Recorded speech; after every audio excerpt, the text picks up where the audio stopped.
విజయసాయిరెడ్డి రాజకీయ రీఎంట్రీకి రంగం సిద్ధమైందని భావించవచ్చా? ఎస్, ఖచ్చితంగా విజయసాయిరెడ్డి రాజకీయంగా రీఎంట్రీ చేయడానికి సిద్ధంగా ఉన్నారన్న విషయం మనకు అర్థమవుతుంది. గతంలో కూడా ఆయన కొన్ని సందర్భాల్లో మాట్లాడుతూ అవసరాన్ని బట్టి, అవకాశాన్ని బట్టి, పరిస్థితుల్ని బట్టి నేను మరొకసారి రాజకీయాల్లోకి వస్తాను, వ్యవసాయం చేసుకుందామనే ఆలోచనతో నేను రాజకీయాల నుంచి బయటికి వెళ్ళాను, కానీ పరిస్థితులను చూస్తే నాకు రాజకీయంగా మరొకసారి ఎంట్రీ ఇవ్వాల్సిన అవసరం ఉందని అర్థమవుతోందని చెప్పారు. దానికి కారణాలుగా చూస్తే ప్రస్తుతం ఆంధ్రప్రదేశ్ రాష్ట్రంలో ఉన్న పరిస్థితుల్లో కూటమి ప్రభుత్వం ఏర్పడిన తర్వాత ప్రజలు కూటమి మీద పెట్టుకున్న ఆశలు, ఆలోచనలు, ఆశయాలన్నీ కూడా ఇవాళ నీరుగారిపోతున్నాయి. వాళ్ళు కోరుకున్న పాలన, వాళ్ళు ఎక్స్పెక్ట్ చేసిన అడ్మినిస్ట్రేషను అవి ఇప్పుడు జరగట్లేదు అనే భావన చాలామంది ప్రజల్లో ఉన్నదన్నది ఇప్పటికే మనకు అర్థమవుతుంది.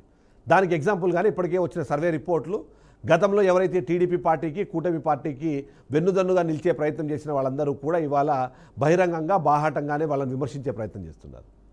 చంద్రబాబు నాయుడు ప్రభుత్వం కాదు ఇది, లోకేష్ ప్రభుత్వం అనే విధంగా కూడా మాట్లాడే ప్రయత్నం చేస్తున్నారు. చంద్రబాబు నాయుడు మార్క్ రాజకీయాలు అయితే కనిపించట్లేదు, అలాంటి పాలన కనిపించట్లేదు.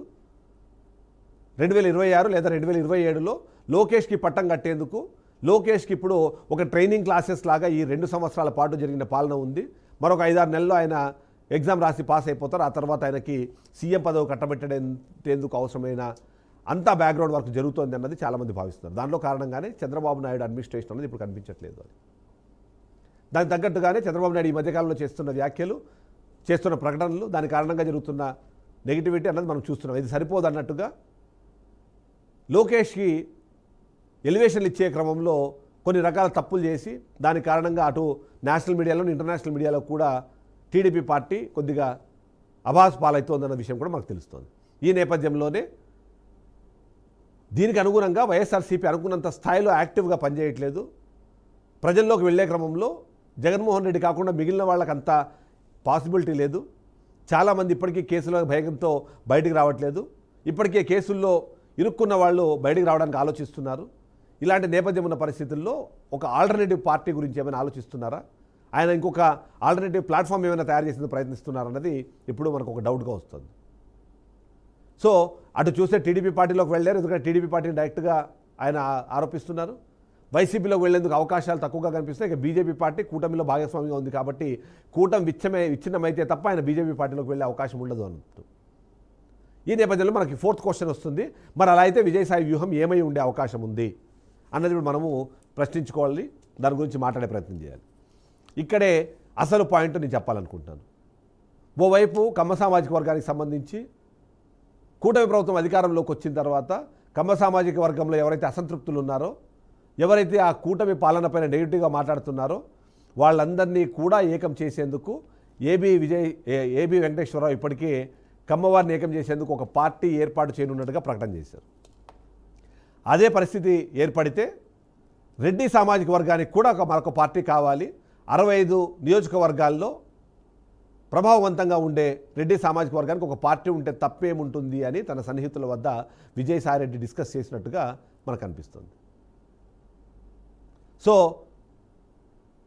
జగన్మోహన్ రెడ్డి వైసీపీ పార్టీని పెట్టే నేపథ్యంలో కాంగ్రెస్ పార్టీని పూర్తి స్థాయిలో వైసీపీలోకి విలీనం చేసినట్టుగా ఎక్కువ మంది నాయకులు వచ్చారు. ఎప్పుడూ కాంగ్రెస్ పార్టీ అంటే రెడ్ల పార్టీగా ప్రతి ఒక్కరికి తెలిసిన పరిస్థితే. కానీ ఇప్పుడు ఆయన నా బీసీలు, నా ఎస్సీలు, నా ఎస్టీలు, నా మైనారిటీలు అనే పదం వాడడం ద్వారా రెడ్డిలకు ఆయన దూరం అయ్యారన్న ఒక అంశము చాలామందిలో, అలాంటి ఒక ఆలోచన చాలామందిలో ఉంది. ఆ కారణంగానే రెడ్డిల కోసం ఒక పార్టీ పెడితే ఎలా ఉంటుందన్నది విజయసాయిరెడ్డి భావిస్తున్నట్టుగాను, దాని ప్రైమ్ ఫోకస్ ఎవరైతే అసంతృప్తిలో ఉన్నా, అంటే అటు కూటమిలో కానివ్వండి, ఇటు వైఎస్ఆర్సీపీలో కానివ్వండి, అసంతృప్తితో ఉన్న రెడ్డిలందరినీ ఏకం చేసి తద్వారా తాను ఒక పార్టీని నడపాలి అనే ఆలోచన, లేదా ఒక ప్లాట్ఫామ్, ఆల్టర్నేటివ్ ప్లాట్ఫామ్ని క్రియేట్ చేసి ఎవరైతే రెడ్డి సామాజిక వర్గానికి లాభం చేకూరుస్తారో నమ్ముతారో ఆ పార్టీకి మద్దతు ఇచ్చే ఆలోచన చేస్తున్నట్టుగా తెలుస్తోంది. అందుకే ఈయన కొత్త పాట రెడ్డి కమ్యూనిటీ వైపు వెళ్తోంది అన్నమాట కూడా మనకు కనిపిస్తుంది.